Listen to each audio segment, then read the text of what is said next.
Hi guys, my name's Travis Nichols and this is Lynn Hendricks. We're two of the physical therapists here at Maximum Performance, and we're coming to you today just to visit briefly and unpack the World Health Organization's guidelines from 2020 for physical activity. We felt like these matched up with our efforts here in February for Heart Health Month and just our overall goal at Maximum Performance, helping individuals lead healthy and active lifestyles. So with that, we'll jump in here. Lynn, what were some of the changes in the 2020 update compared to the 2010 version? Yeah, so there were two big changes from 2010 to 2020. And so the first is that they included recommendations for special populations, such as women who are pregnant and postpartum, and also those living with chronic conditions or disability. And then the second was that they actually go into detail more about the consequences of sedentary behavior and not just the benefits of exercise in the recommendations. Cool.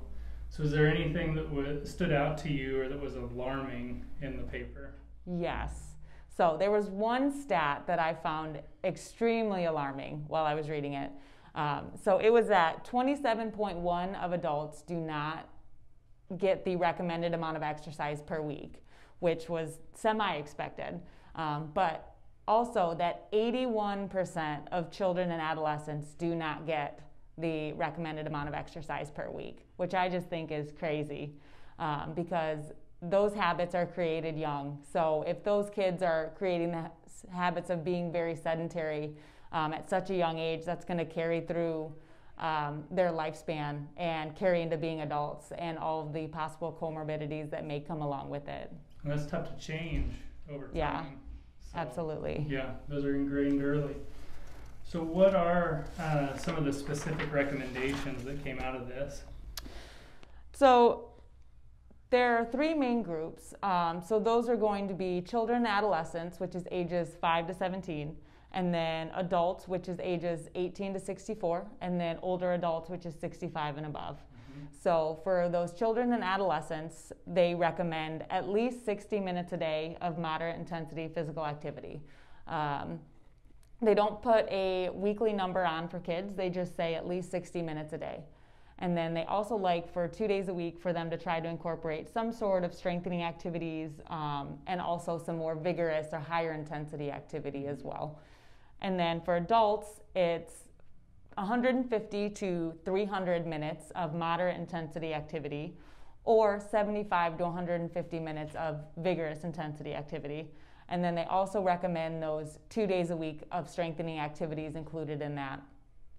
And then for the older adult, it's actually the exact same as adults, minutes-wise per week, but they really stress incorporating 3 days a week of strengthening activities and also balance activities to help to decrease fall risk for those older adults. Yeah, that was great that they added that in for just health and safety.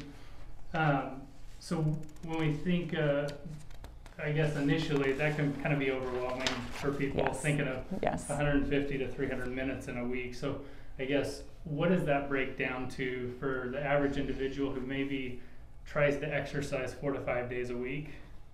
Sure.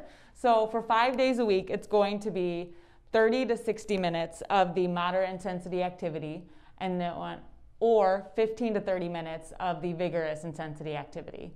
And then for the 4 day a week exerciser, it's going to be 37 to 75 minutes of moderate intensity or 18 to 37 minutes of the vigorous intensity. And they do say that you can combine those. So don't think it has to be all moderate or all vigorous. It can be a combination of the two that you feel is appropriate for you. And they do, throughout the article, multiple times stress that something is better than nothing. So if you're not currently meeting those recommendations for intensity or duration of exercise, just starting somewhere. So finding what works for you right now and then slowly progressing yourself using those numbers as a goal. So really just the take-home point is that something is better than nothing, and just increase it as you are able to. Yeah, that's great. And I thought that was important That's something that we as PTs and our trainers here at Maximum Performance, when they're working with clients who are just getting started, we emphasize that a lot. You know, something's better than nothing, and as you build consistency with it, you're going to come in and change the time spent with activity, the intensity of it, or just the frequency of it. And so I think that's huge for people to hear, that's okay. Everybody's starting at a different point. It's where are we in 6 months? Where are we in a year? Yeah, so that's absolutely. That's a progression. So, well, thank you, Lynn, for unpacking that for us. And, anytime. And thank you guys for taking a few minutes to listen in.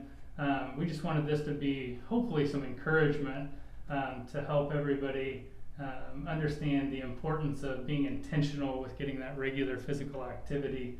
And I'll be honest, I think Lynn would agree, it's easier said than done. Yeah. And some weeks are it's easier than others, but we're looking for consistency over the long term with something like this. So thank you again for tuning in, and hopefully it was beneficial. If you have any questions for us here at Maximum Performance, whether it's the therapists or the trainers, definitely don't hesitate to reach out. We want to help people live healthy and active lifestyles, and it just means that they get to do and they're able to do the things that they want and love to do. So have a good rest of the day. Thanks.